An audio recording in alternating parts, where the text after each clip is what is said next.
Imagine you're designing the perfect watch. You spend years perfecting it. People love it, collectors admire it, and suddenly, one day, 20 years later, it just disappears. Not because it failed, but because the world moved on. Now, most watches would end there. But today, I'm here to talk to you about a watch and the greatest comeback in watchmaking history, the Jaeger-LeCoultre Reverso. If I asked you what made the Reverso so special, most people would say that it flips. And while that's true, there's something that most of you do not know about the Reverso is that it wasn't the first reversible watch. A few years before, Universal Genève had already experimented with a reversible case called Le Cabriolet. Even earlier, there was other concepts of rotating cases floating around Europe. So if Jaeger-LeCoultre wasn't the first, why is the Reverso the watch that everyone remembers? Because great designs don't come from being the first to come up with the concept, they come from making unforgettable watches. The story begins not in Switzerland, but 1,000 kilometers away, here in British India. Polo was more than a sport, it was a statement.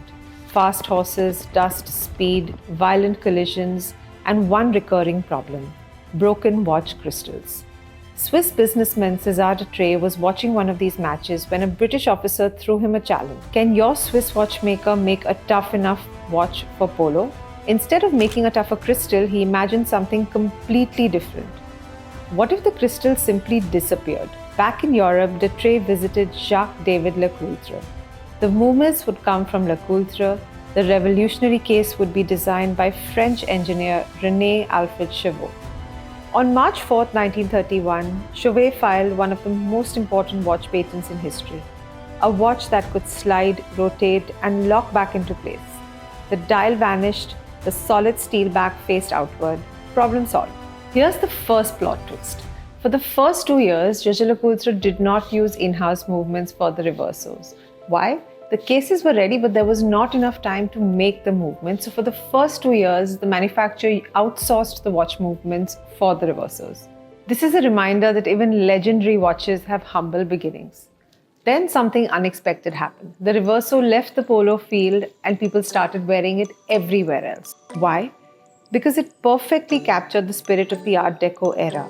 Strong geometry, sharp lines, elegant proportions. It looked as good with a tuxedo as it did beside the polo field. And the blank steel back? People turned it into art. Engravings, family crests, miniature enamel paintings.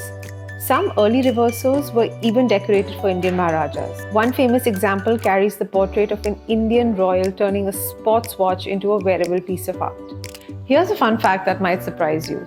Early in the 1930s, the Reverso wasn't exclusive to Jaeger-LeCoultre. Brands like Patek Philippe, Vacheron Constantin, Cartier also used the reversible case for their watches. Imagine Ferrari designing a chassis and seeing Porsche, Aston Martin, and Bentley all build cars around it.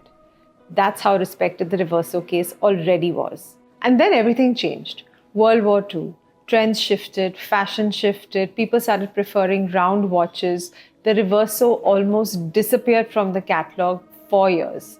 And then one man came into play and changed it all. His name wasn't Jacques-David Lecoultre, it wasn't César de Trey, it was an Italian dealer, Giorgio Corvo. In the early 1970s, while visiting the manufacturer, Corvo discovered something extraordinary. Around 200 unused Reverso cases just sitting there abandoned, like forgotten treasure.